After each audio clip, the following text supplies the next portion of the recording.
Hello, welcome back. Bet you thought I'd given up on the project. I bet you thought it's been too hot. He ain't been out there in that shed working in this heat. Well, none of that's true. I've actually been out here every day. As usual, the project took more time than I expected, took more money than I expected, and there's more challenges than I expected. But I gotta tell you, uh, I've had a lot of fun out here. It has been challenging, and I've had to scratch my head a lot and rethink things from here to there, but pretty much it's gone pretty straightforward. It's not like this isn't a front end that was originally in a truck. It was just in a different truck. So I'm at the point now where I'm pretty much done with the fabricating, and I just put the last of the paint on, I believe, and I'm ready to do the final assembly. I've ordered new brake calipers. The ones I had were a little rusty, and brake pads, and ordered what else did I order? I got something else ordered. Oh, I'm ready to do the power steering lines. I ordered new power steering lines. They're already here. I just need to adapt them, or excuse me, attach them to the old Dodge power steering lines, to the second gen lines. So I ordered third gen lines. So project has gone very well. There weren't any huge surprises. I made a few mistakes. I got a few measurements wrong, and the front end is the differential is a little bit less than a 1/4 inch cocked from one side to the other, which I can make up for that if I need to. Also, the rear shackle hangers, the shackles are rubbing on the hangers, and I don't like that, so I ordered these. These are a 1/4 inch offset shackles.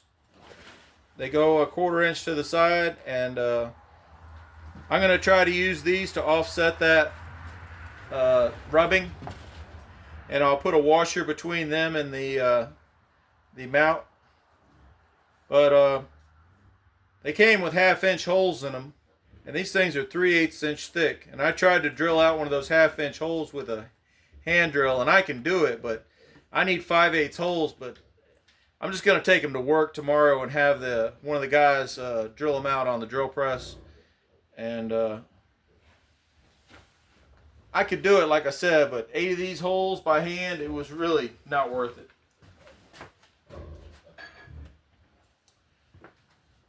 Let's see, what else happened? The center link is done. Control link, whatever you want to call it.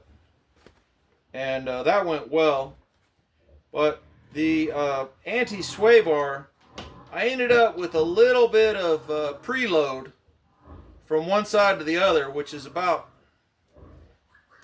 it's maybe 3/4 of an inch off. One hole is 3/4 inches of an inch higher than the other.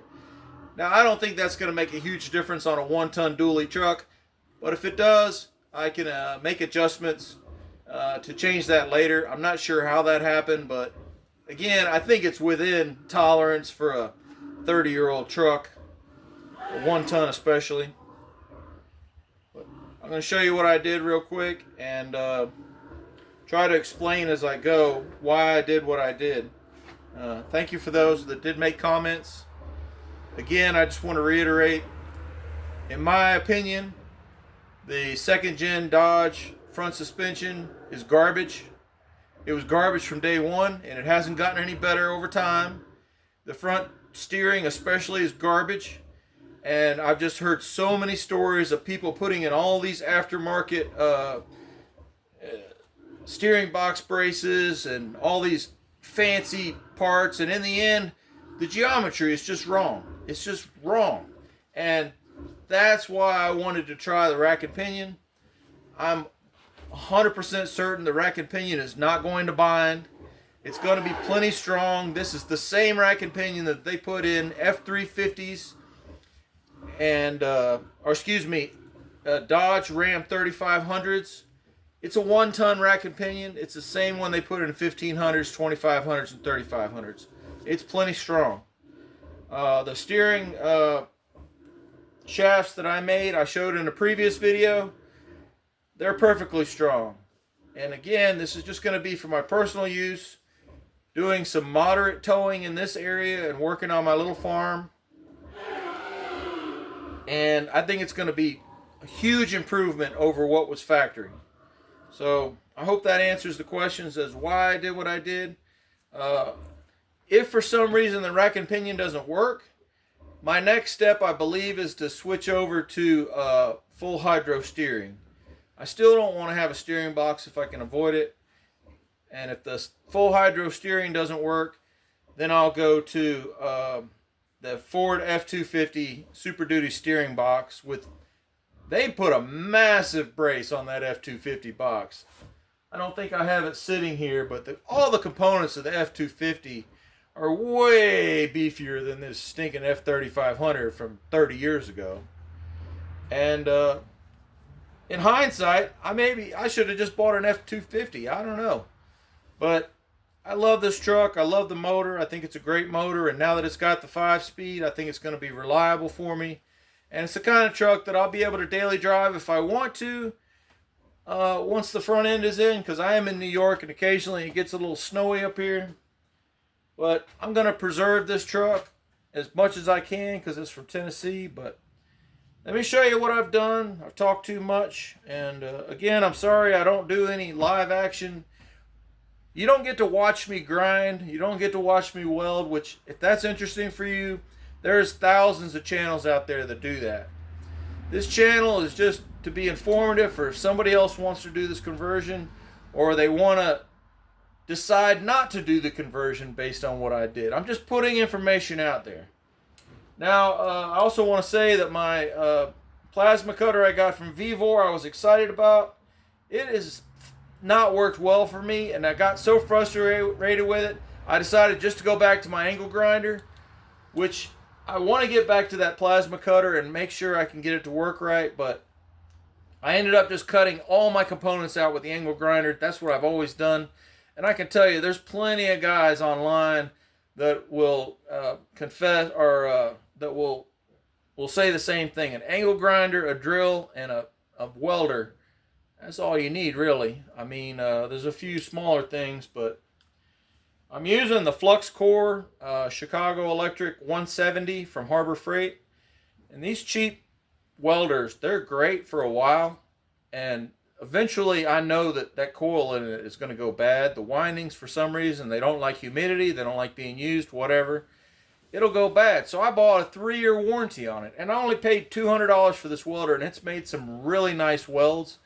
I learned to do vertical welding. I had a Boilermaker at work show me how. I mean, I didn't physically do the work with him, but he told me how to do it. And I came home and I practiced it, and I'm really good at it now. And that's something I learned on this project. I've always wanted to be good at that, and I've never learned how to do it before.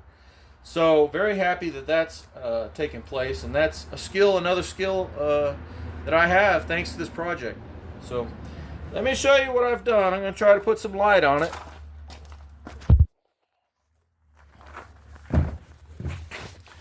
So I think I showed you before the rack and pinion is mounted. I don't have the everything bolted in place, but this is the stock mount for the track bar, and that is the new, well, see if I can get a better view of it. That's the track bar mount. Now I've got this, I don't remember what size it is, 2.5 piece of tubing. That is a cross member that I made. So I had to cut out the original cross member. It's right over here. And that was a very beefy cross member. There's a brake caliper sitting on top of it, but that's a very beefy cross member. Now, I did a little research and I figured out it's super beefy because I had control arms.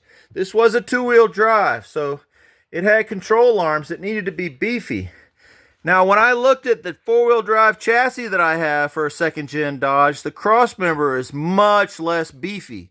So I decided to go with a medium weight cross member. And there it is. It goes all the way across. It's straight. It's about 1 inch under the engine. You can see there's the mount for the track bar. I don't have a bolt in it right now, but it goes right there. It's a very simple and sturdy track bar. You can see it goes down just as you would expect a track bar to go. And I've got bracing here on the outside because it was so much easier for me to weld to the outside of this frame. Now this frame, you can see it's got indentions everywhere. It is not flat anywhere hardly. So every single piece of metal that I had to put on here, these are the shock mounts. Every single piece of metal I had to put on here, I had to custom fabricate to contour to the frame. Those shock mounts, they're perfectly fine. This is the anti-sway bar mount that I made. That bolt welds right to the bottom of the frame. And this sway bar, it mounts, this is original Ford sway bar. It mounts to the Ford differential just fine. So that's everything in place. I could show you the other side, but really it's just exactly the same as this. So let me move the light, see if I can get another view.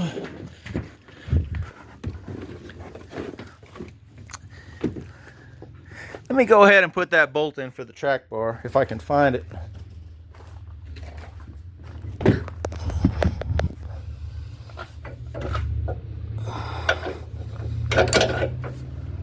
There we go. So now the track bar is in place. It's very simple. There's a little standoff on the bottom of the frame for the cross member. That's welded all the way around. And you can see there's 1 inch of clearance under the motor. And then I've got those supports on the outside of the frame. Now, normally these would be on the inside, but I decided to put these braces on the outside because it's just so much easier to get to. And again, there's the mounts for the anti-sway bar. That should be plenty strong, but if I have any issues, I can easily modify that later. It's not hard to get to. And like I said, we're ready to do the final assembly, I believe. And I've got brakes coming. I did get new wheels. Somebody was asking me about the wheels, and I decided to get F250 wheels for now. So I believe these are actually Alcoas, but I got all 4 of these for $200, which is a great deal. I've got the U-bolts and the lift kit for the rear, as well as some shock extensions so I can lift the rear. So these are my shock extensions I got from eBay, so I can use the shocks that I already had. I already had 4 Bilstein shocks for this 2-wheel drive truck. These are the lift blocks, factory Ram 3500 lift blocks. I've got 4 U-bolts now. I've got Monroe gas magnums. They're not the greatest shocks in the world, but they were quick and easy. And that's going to give me 8 inches of travel. So I set everything up to where I lifted it up on the jack stands under the differential. And I set everything up for that to be the static point. So that's going to give me 4 inches up from here and 4 inches down from here. And I think that's going to be more than plenty for what I'm doing. It's not an off-roader. And I believe that's all I have to share for now. So I'm going to try to get this put together. I'm hoping to get it done by the end of the month. And I think I'm on schedule to do that. Thanks for tuning in. Talk to you later.